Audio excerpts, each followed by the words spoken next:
It feel incredible to never overthink your content again, to be able to just record something and post it and trust it to be okay and to grow your business and to grow your visibility. I have been online for 10 years and I've guided so many women to find their voice online and to learn what it means for them to be authentic. And I think we're all just caught up in niches and strategies and formats of content and viral hooks, and we're forgetting to ask ourselves the right question. And today I want to just share with you what I'd love to ask myself if I was at the beginning of my journey of finding my voice, or if I had been online for quite some time and felt stuck in my own incredible presence I created. Maybe you've built something that's so beautiful, but now there's expectation from people, there's pressure, there's a feeling like you need to stay on top of the game. Doesn't matter where you are. What matters is what we do from here and now to find our true expression, to find our voice, to liberate our creativity. I think when we're thinking about social media, we see it as either a place, a diary for expression. But I do think very few creators are truly using social media just as a diary, just to share from their heart. A lot of us have a desire to gain, a desire to gain fame, recognition, money, reputation, opportunities, clients. And I think it's really important to be honest first with yourself about why you exist online, because you have a real life, like you exist in the real world. The life I built now, I wouldn't really need to be online technically if it wasn't for why I'm online, which I'll tell you in a minute. But you have friends at home, family, things that you care about, things that you value. You exist as a human in the 3D world. And whether you want it or not, you already have a personal brand. You already have association. People perceive you a certain way. And they see you as either the ray of sunshine in their life or the grumpy cloud that makes their coffee that they so dearly value at their local coffee shop. But there is a reason we've decided to exist in a third space, in an empty, empty space of pixels where we have the power to reach millions. When I grew up in the 90s baby, if you're also a 90s kid, say hello in the comments. There was only one way to recognition or fame or success. You had to be chosen. People had to pick you from a crowd. You had to be scouted. You had to be discovered, or you had to come from a family or a lineage of people that are connected. Now we've kind of levered, like equalized the plane where everyone, by shining their light, get to find their own little corner of belonging. Because in a way, we always want to belong, right? Why be in front of people if it's not to recognize ourselves? Music, artists, people on stage, the one thing they've always made me feel is seen in my own gift, in my own talent. The one thing they've always done for me is activate me to be in my power, to be in my voice, to take up space, to dare to dream bigger. The people living their dream life were the first people that planted the seed of, wow, wait, there's something different out there. If it wasn't for the first yoga festival I attended almost 15 years ago, I wouldn't have realized that it was possible for me to just walk my own path and carve my own way. And I think artists in the world are one of the most important people on the whole planet because they're activators. They activate people to remember, to become their own muse, to carve their own path, to connect with nature, to see beauty everywhere they look. And that happens with or without the internet. And that's why when we think of that third space of choosing to be online, of choosing to actually take ownership of our ability to reach people we wouldn't otherwise find, we need to ask ourselves, why? Why do we dare to exist in this digital space? And why do we choose to create a space of belonging, not only for ourselves, but for others? When I was young, I always felt out of place. I was pretty much the only one with big dreams where I grew up in a small French Canadian town. And I was told so often to stop being unrealistic, to stop being so loud, to stop asking so many questions. I lost a friend in college because she was annoyed at me raising my hand every class. And that's what she said. She told me this. I had a girl when I was in, primary school, elementary school, tell me that she couldn't be my friend because she hated my voice. And now today, people pay me thousands to have me ask them questions, to have me go deep with them, to have me use my unique, curiosity and my sense of discovery and my unique perspective to get them to the discomfort, to get them to the truth, to get them to clarity, to get them to grow their business their way. And if I had listened to the voices telling me that this was not okay, I would have never carved an entire universe in reality where I get to be paid to ask questions, to use my voice to sing, to speak, to empower, to guide. And so when we think about sharing our space online, we also open ourselves up to a possibility. If I had stayed in my small town, maybe I would have never felt truly seen. People would tell me to get out of my pink bubble and, have a plan B and figure out what real life looks like and stop living in a cloud of fantasy. My teachers would tell me that I'm writing too long sentences and I have to cut it short and use references. And I was like, but I just came up with this wisdom myself. I don't want to use a reference from a random dude from the 50s. When I was studying psychology, it was like the biggest annoyance for me because I would come up with human conclusion and I had to refer somebody, like put it in the notes. Who said it first? What is this? What is this game?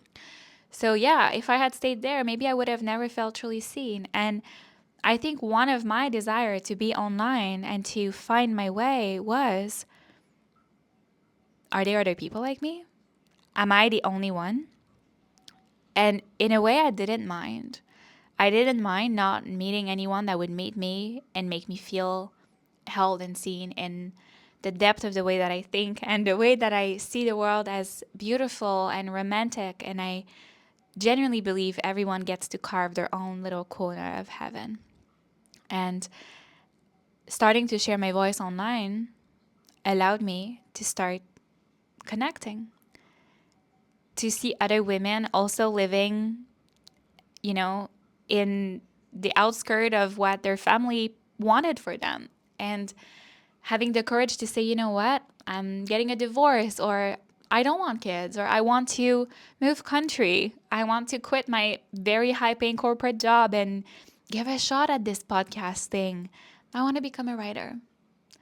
And as someone that's been carrying a dream of artistry my whole life, my heart just like bursted open when I started seeing the power of the ripple effect. When I start sharing my voice and when I give people permission to also dare to dream, dare to go somewhere new, dare to find their voice, their own way, then all of a sudden, this ripples out into their own life, into people that are in their life. And so if I was to answer you today why I exist online, it's because there are so many women like me that are deeply gifted, deeply talented, artists since they were born, intuitive, that never quite felt like they belong, that often felt like the only one perceiving the world this way. And I want to create a society of beautiful, romantic, heart-led women that are creative, highly known, highly paid, living a simple, laid-back life in their own tropical paradise or mountain or in the city, in the urban jungle, if that's what they desire. But knowing that they're leading life in their own way and they're the author of their own life and they're sovereign in their choice. And that's why for me, existing online is saying, wow, I get to live now on a mountain with villagers where there's nothing going on. And I get to reach women all around the world that are like me, that are too loud, too much, dream too big, have too big aspirations for the kind of house they want and the kind of life they choose to live and their standards. And I get to say, hey, I'm here and let's find a way together. Let's grow our voice. Let's find a way to never fall back into old patterns and into old conditioning that tell us that this is not the way, and that life is hard and we need to work hard in the whole day, and we're not worthy of rest, and we need to keep pushing and keep going, keep forcing, and be part of a system that tells us that our time is worth money and very little of it. I don't want to. No. No. I opted out. I opted out of that belief. I opted out of that system of thoughts, because it's not that I'm out of the system. Like, I'm very well in it. I'm using a computer, a camera, a phone.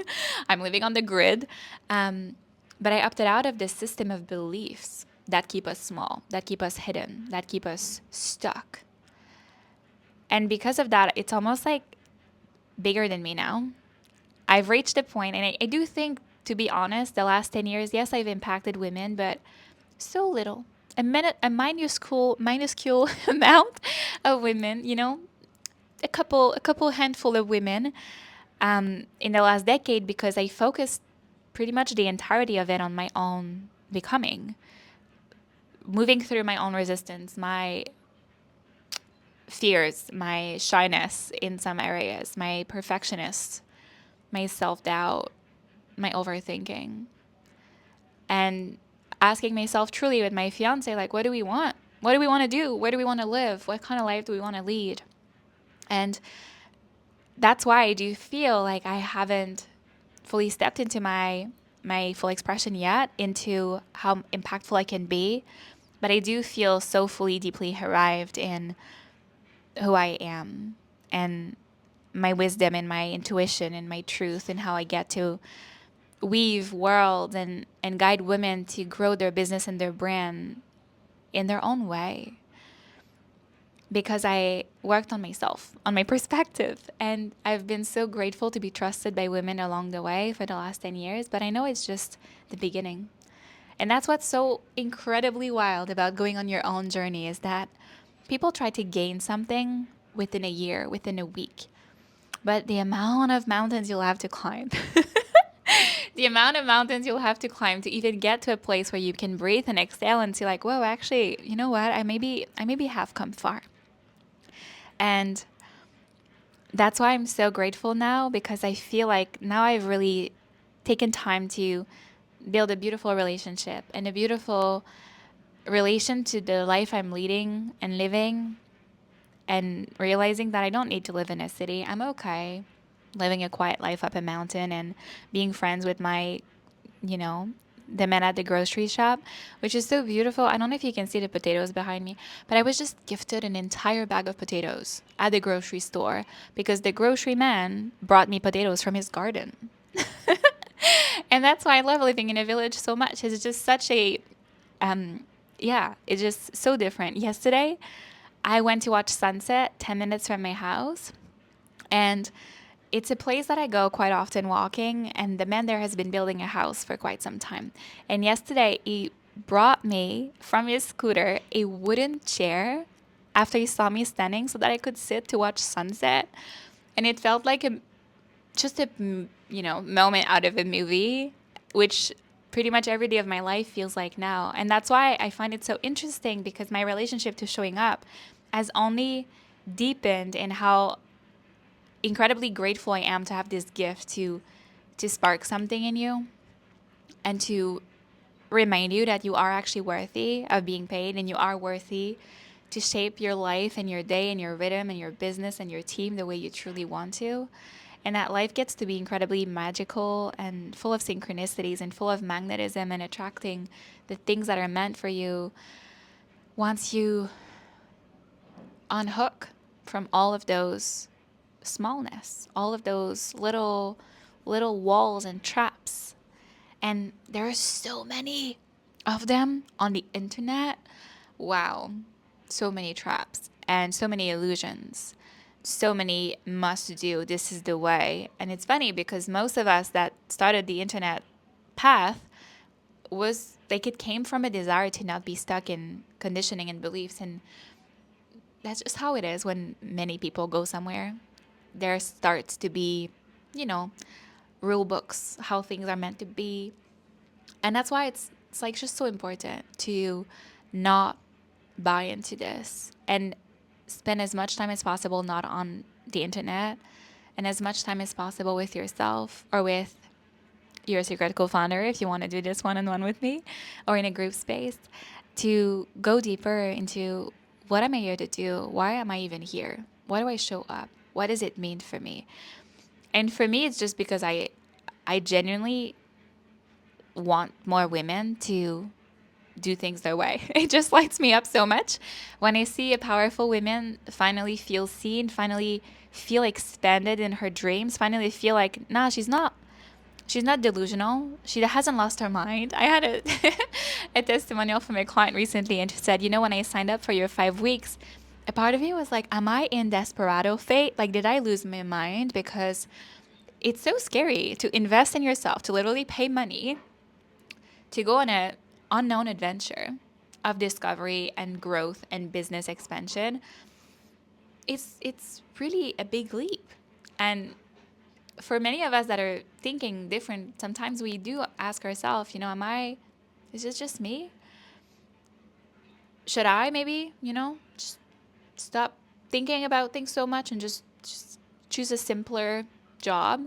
It's like, no, unless that's your dream, unless that's your choice, that's your joy, I don't believe there's good or bad and there's like big or small anymore. And I've had this question often. Sometimes I work with women that are, writers, but they don't want like a best-selling book and touring and being constantly on the road because they dream about being on the road. They want to be with their kids and have money so that they can write their little book at 5 a.m. without worrying, and they can have people read their book. Like it's not a big dream or a small dream. It's just whatever is your truth, whatever is the version of your life, 360, inner well-being and outer well-being that will make you feel like you get to be yourself.